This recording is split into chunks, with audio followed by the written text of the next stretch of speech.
பிரியமானவர்களே, இயேசு கிறிஸ்துவின் இணையற்ற நாமத்தில் உங்களை வாழ்த்துகிறேன்.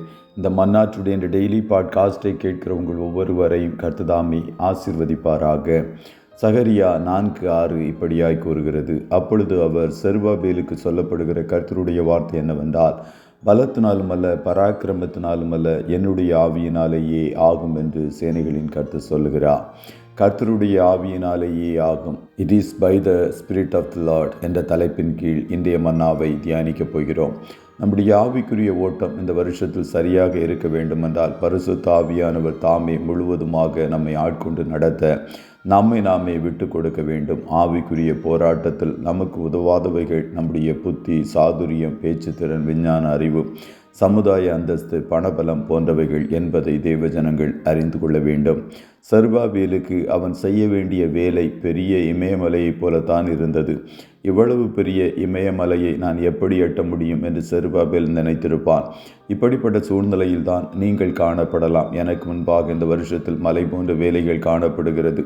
நான் எதிர்கொள்ளவிருக்கும் சவால்கள் அநேகம் காணப்படுகிறது. இதை எப்படி நான் சமாளிப்பேன் என்று எண்ணிக்கொண்டிருக்கலாம். அதை தான் கர்த்தர் செருபாபேலுக்கு தெளிவுபடுத்துகிறார். உன்னுடைய பலத்தினாலும் அல்ல, உன்னுடைய பராக்கிரமத்தினாலும் அல்ல, என்னுடைய ஆவியினாலேயே ஆகும் என்பதாக.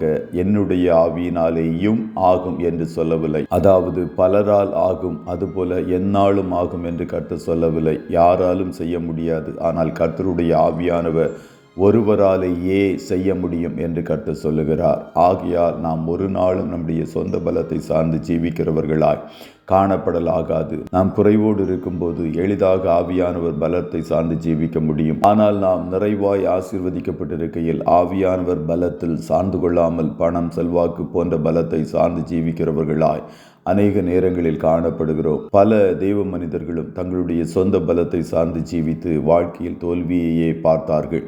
ஆபிரகாம் தன்னுடைய பலத்தை சார்ந்து இஸ்மவேலை பெற்றெடுத்தான். யாக்கோபு தன்னுடைய தந்திரத்தினால் சேஷ்டபுத்திர பாகத்தை பெற முயற்சித்தான்.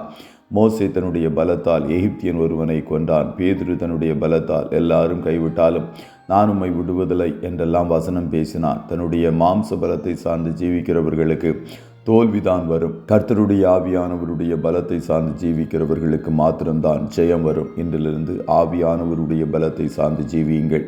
அவரே உங்களுக்கு இந்த வருஷம் முழுவதும் ஜெயத்தை கொடுப்பார். கர்த்ததாமே உங்கள் ஒவ்வொருவரையும் ஆசீர்வதிப்பாராக. ஜெபம் செய்வோமா? நல்ல தகப்பனே, உம்மை நன்றியோடு துதிக்கிறோம்.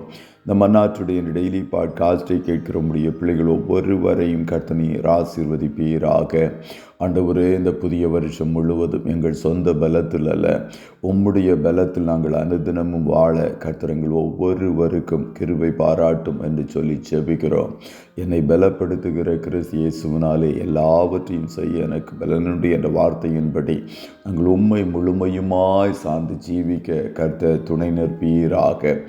ஆண்டவரே, இந்த வருஷம் முழுவதும் உடைய பிள்ளைகள் கையிடுகிற வேலைகளை ஆசீர்வதியும். போக்கிலும் வரத்திலும் உடனரும் காரிய சித்தியை கர்த்தர் கட்டளையிடுவீராக. ஆட்டுக்குட்டியானவருடைய இரத்தத்துக்குள்ளாய் ஒவ்வொருவரையும் கொடுத்து இயேசுவின் நாமத்தில் வாழ்த்தி ஜெபிக்கிறோம் நல்ல பிதாவே. ஆமேன், ஆமேன்.